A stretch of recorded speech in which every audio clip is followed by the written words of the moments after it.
Welcome back to my channel. नमस्कार. आज मी तुम्हाला अगदी पटदिशी होणारी रेसिपी दाखवणार आहे. समजा जर कोणी आता अचानक आपल्याकडे आलं आणि काय करावं म्हटलं तर पटदिशी होणारी ही मिरची भजी कशी बनवायची ह्याची मी रेसिपी तुम्हाला दाखवणार आहे. चला तर मग त्यासाठी काय काय साहित्य लागतं ते पाहूया. इथं मी लाडसर दळलेलं बेसन पीठ 400 ग्रॅम घेतलेलं आहे.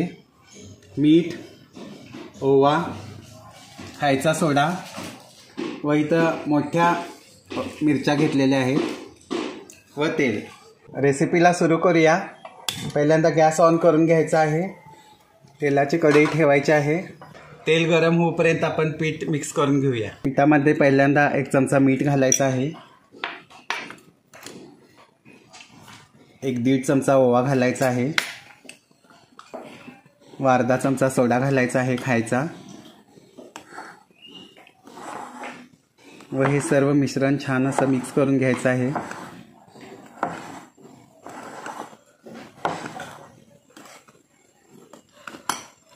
त्यामध्ये पाव वाटी तेल घालायचं आहे.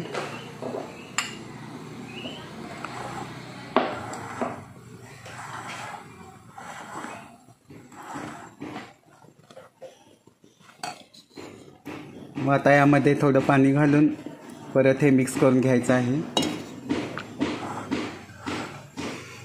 हे बघा, मिश्रण मस्त असं हे तयार झालेलं आहे. अशा पद्धतीनं ह्याची कन्सिस्टन्सी पहा तुम्ही. अशा पद्धतीनं हे मिश्रण तयार करून घ्यायचं आहे. व आता यामध्ये मिरच्या घालायच्या आहेत.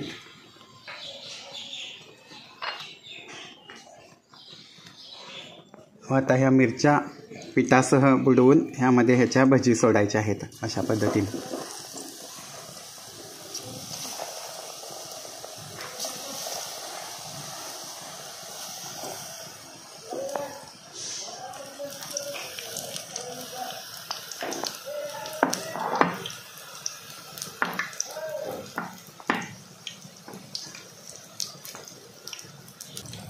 हे बघा, किती मस्त अशी ही टमू फुगून आलेली आहे भजी.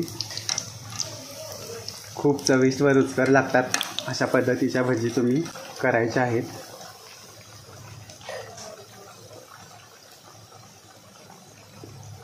आता गोल्डन ब्राऊन झालं की ह्या भजी काढून घ्यायच्या आहेत. हे बघा, किती मस्त असा भजीला कलर आलेला आहे. आता ह्या भजी काढून घेऊया व अशाच पद्धतीनं बाकीच्या पण भजी सगळ्या सोडून घेऊया.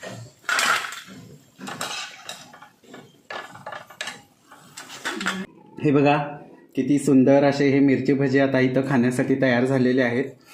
तर मी एक मिरची भजी तुम्हाला हे बघा मोडून दाखवतो. हे बघा, किती मस्त स्पॉन्जी झालेले आहेत. तर अशा पद्धतीनं ह्या मिरची भजी तुम्ही करायच्या आहेत. तर मी आता हे मिरची भजी सर्विंग बाउलमध्ये काढून घेत आहे. हे बघा, मस्त सुंदर अशी चटपटीत ही मिरची भजी आता इथं खाण्यासाठी तयार आहे. तर अशा पद्धतीनं ही भजी तुम्ही नक्की घरी ट्राय करा. पटदिशी होणारी ही भजी आहे व चहासोबत तरी अप्रतिम लागते. आणि जर ही रेसिपी तुम्हाला आवडली असेल तर कमेंट सेक्शनमध्ये जरूर कळवा.